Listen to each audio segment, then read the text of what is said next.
Hello, welcome back to Texas Cooking. Today we're going to do a special on how to cut up a beef tenderloin. These are what you make fillets out of. Now, this particular one is USDA prime, and of course see the large label here. To identify prime beef, if it's still in the wrapper from the packaging plant, in other words the plant that slaughtered the cows, then there will also be these stamps on there. It'll say USDA prime. There will be a round US sticker or a stamp like this has here. I don't know if that shows well on the film, but there's a small red round circle there that shows that this has been inspected, and it has they've determined that this was a prime cut. Now, prime beef is always going to cost you a little bit more. On this one I got a good price on it. It was $20 on the pound for this beautiful loin, and it's going to produce some wonderful, gorgeous steaks. And when we open this up, you'll see that there's going to be all kinds of marbling in the middle of the meat, and I want to show you how to cut one of these down and clean it up to make good fillets. And this is a neat thing to do at home because you can save some money sometimes on the processing costs. By purchasing this way at a butcher, I did not have to pay for their labor in getting it all the fat removed and everything cut down. And it also allows me to cut the steaks exactly the way I want them, at the exact thickness and in the way that I want them to be cut. Now on this, when I open this wrapper up, I'm going to put this on a pan to do most of my cutting, and that'll just be so I can contain some of the blood. It makes it a little easier. I'm not too worried about my knives because those I can sharpen up very easily, and this stuff cuts so easily that it's not like I'm going to have to be sawing through it.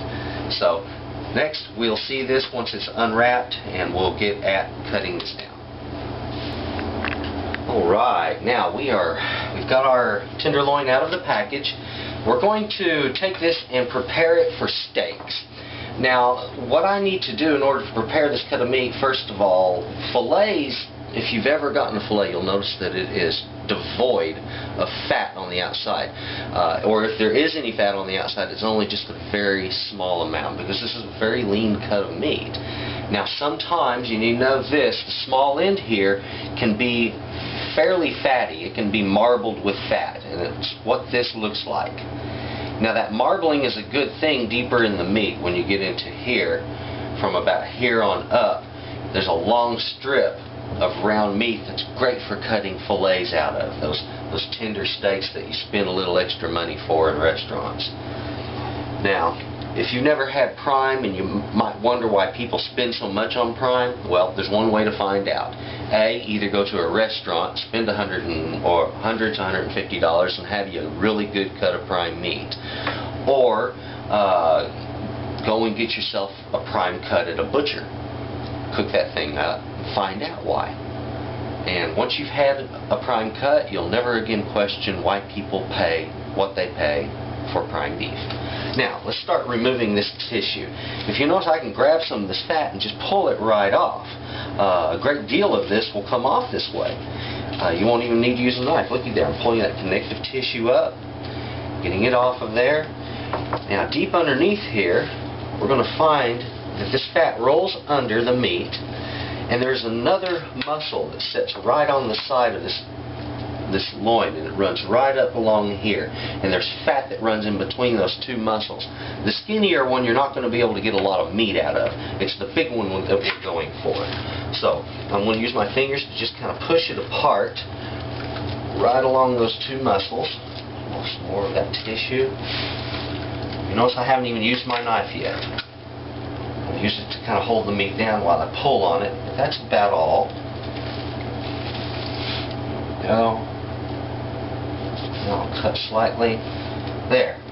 Now I've opened that one muscle up away from the second one there. We're just going to keep working that. All I have to do is just run my knife down it and push on it. Now I've actually opened it up and separated it. And that's the muscle we're talking about. That's separate from this other one. You can see how it's wrapped with this fat where they connect. Okay? You get that little guy off of there, and that's part of getting to the meat that's worth having for fillets. Now, don't get rid of this meat. Boy, this is good for a lot of stuff, man. You're talking about prime beef. You don't just go tossing that out for anything. We can come up with all kinds of goodies for that little piece. Yes, sir. Or a nice long strip steak. Ooh, yummy. Now, this down here, I can cross-cut this, and this is what I'm going to do to remove some of this smaller area that's real fatty. And this makes a nice flat steak. It's a little fattier than most flat steaks, but it works well. This one isn't too bad. You see the marbling down in here, these light bands. That's what we're looking for in the middle of the meat, because that's what makes for really high quality beef. And then this strip along the back here is mostly this stuff protruding. Okay? Now, I've got another pan behind me. We're going to start separating some of this and getting it out of our way. Go. Now, once we get the fat off of here, there is another strip of tissue. It's white tissue. It's very sinewy. This right here. And this is a connective tissue. And this little guy has to come off of there. It would be just like them trying to eat gristle. You don't want that on your fillets. Don't serve that to your guests, okay? That would just be nasty. Now, I'm going to keep working away on this. How we pull that off, just some nice strips. You don't have to cut this stuff most of the time, but a lot of the time it just pulls straight off of the meat, just like that. Now, I'm going to keep working on this, and in a little bit we'll turn the film back on when I get around to working this part up here down. I want to get some of that fat off, and we don't want to waste too much film. Alrighty, it's been a couple of minutes. You'll notice I've removed most of the white tissue there from the top of that meat. And you start seeing these zebra striping bands of fat underneath that. That's the fat we're looking for. But there's some more of that right there that I didn't get off. And if you just slip your knife up underneath there very gently, kind of pull back a little bit. Sometimes this can tear some meat like it did there. It's not going to hurt a thing. Don't worry about that. Just pull that connective tissue back off of there. There. That's all I've been sitting here doing, is just grabbing it and pulling it a little string at a time until I got it all nice, neat meat. Just a little bit of it there. Right, now we've gotten this down to the bottom. See how sinewy that is and hard to cut? That is a very sharp knife. Alright, you'll notice again, I'm pulling it this more than anything else. Sometimes I'll slip my knife under there.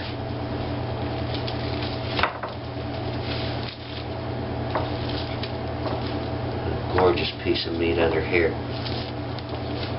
Don't be afraid when you're separating these muscles, okay? And this is a grouping of muscles that make up this tenderloin. When you're separating these and the fat in between them, just go ahead and work them apart gently.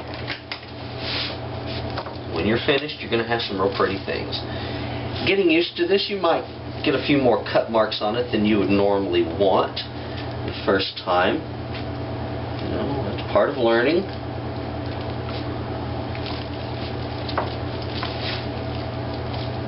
Now, if I was a butcher, this would have been done a long time ago.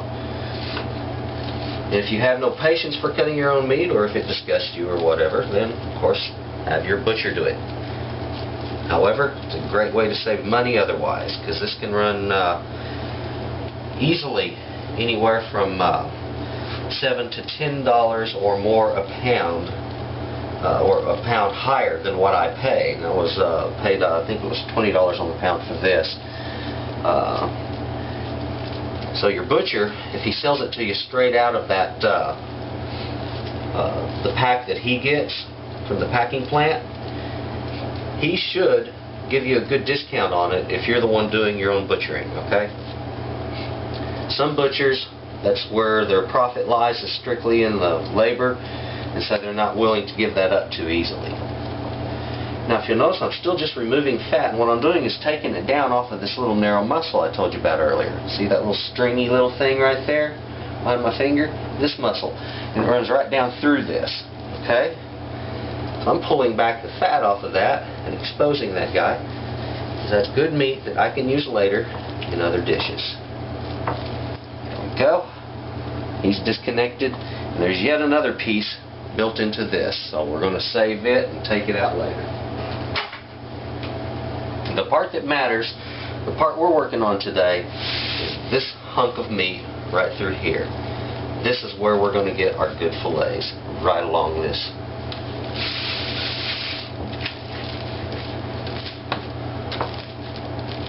There you go. Take off the rest of that fat. Remember, like I said, a lot of times we'll simply pull free. Grab fat, pull it off of there. Sometimes it's connected really tight. There's a piece that is. Slip a good sharp knife up under it. Work it loose. Remember, these are fillets. You don't want fat on them.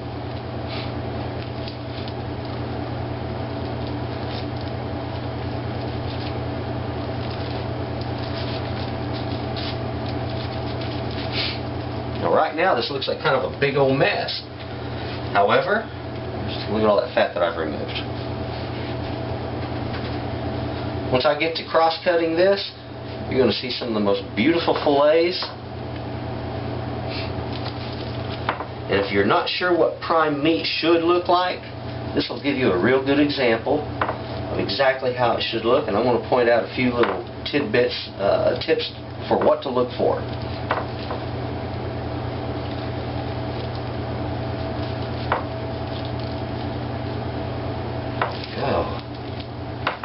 Absolute beauty. Still got to get these two muscles here disconnected. They kind of grow together right here.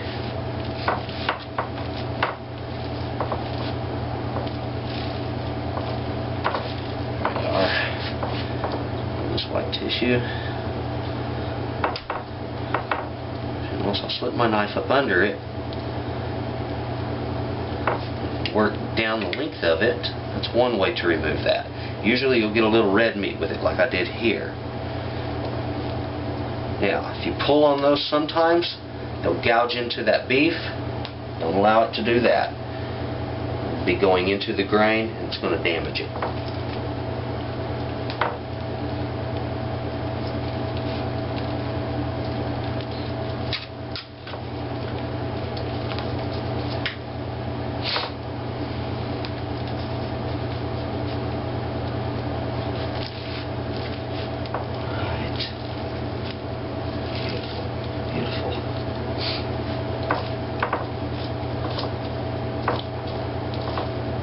Now, having been a person that grew up in West Texas, I can say I gained an affinity for beef at a young age, and I tell you what, we certainly knew what to look for.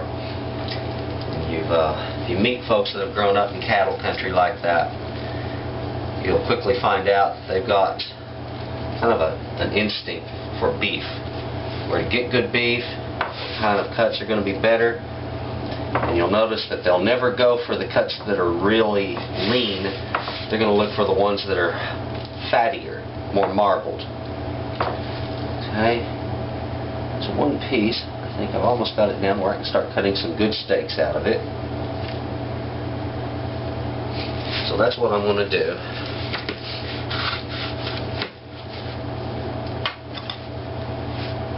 Now when I cut a steak from this, I'm going to want that steak.